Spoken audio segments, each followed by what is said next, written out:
20 वर्ष मुख्यमंत्री रहने के बाद चुनाव के 20 दिन पहले अगर आप औद्योगिक नीति की घोषणा कर रहे हैं तो ये दिखाता है कि आपने 20 वर्ष कुछ नहीं किया है।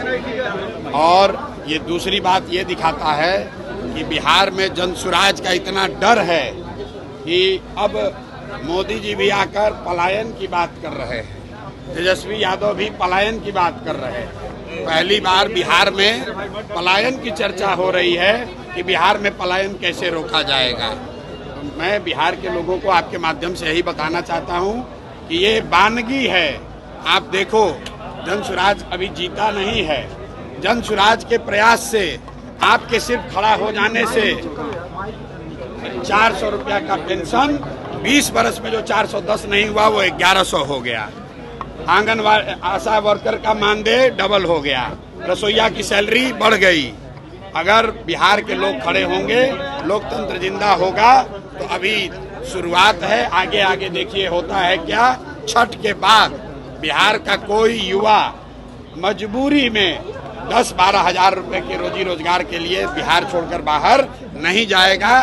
जनसुराज की व्यवस्था बनी और बनने जा रही है तो ये चीज लागू हो जाएगा। तेलंगाना के मुख्यमंत्री रेवंत रेड्डी जो है राहुल गांधी यादव के साथ घूम रहे हैं। सिवान से आज काफी लोग शामिल हुए हैं। वहीं का एक लड़का इमरान है जो CNRC के आंदोलन में और दिल्ली दंगे के आरोप में जेल में बंद है। उसके बारे में आपको भाई, आज से करीब 6 महीना पहले जनसुराज ने एक नंबर जारी किया हुआ है कि किस समाज का कोई भी वर्ग, मुस्लिम साथी इंक्लूडेड, अगर उनके साथ कोई कानूनी तौर पर जाती हुई है या सरकार उनके साथ कुछ गलत कर रही है तो जनसुराज को संपर्क करें। जनसुराज अपने खर्चे पर अपनी ताकत लगाकर उनकी कानूनी और लोकतांत्रिक लड़ाई लड़ेगा। अगर जो बच्चे क्या बात कर रहे हैं उनको आप सूचित कर दीजिए, वो जनसुराज से संपर्क करें, हम लोग उसकी लड़ाई लड़ेंगे।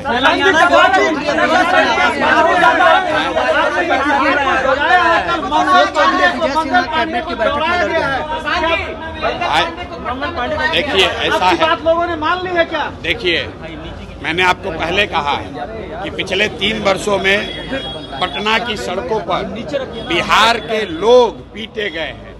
चाहे जो भी गया हो, सरपंच गए, मुखिया गए, अभ्यर्थी गए, टिकटार्थी गए, आंगनवाड़ी सेविका गई, आशा गई, जो गया उसको नेताओं ने, नीतीश कुमार ने लाठी से मरवाया।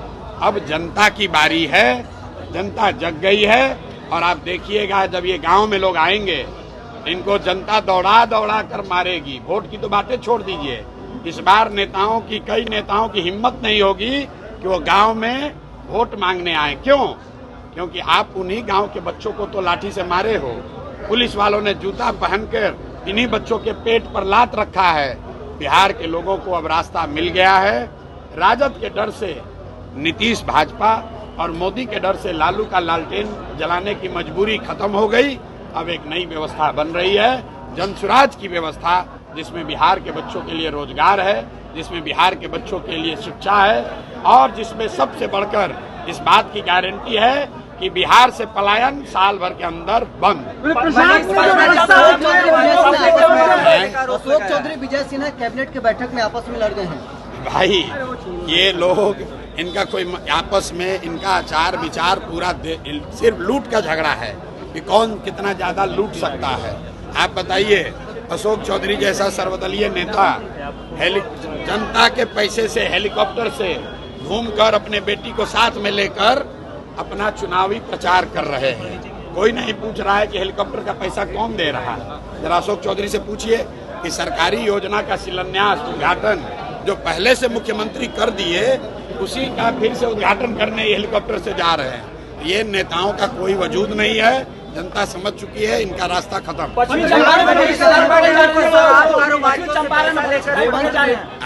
चंपारण में 2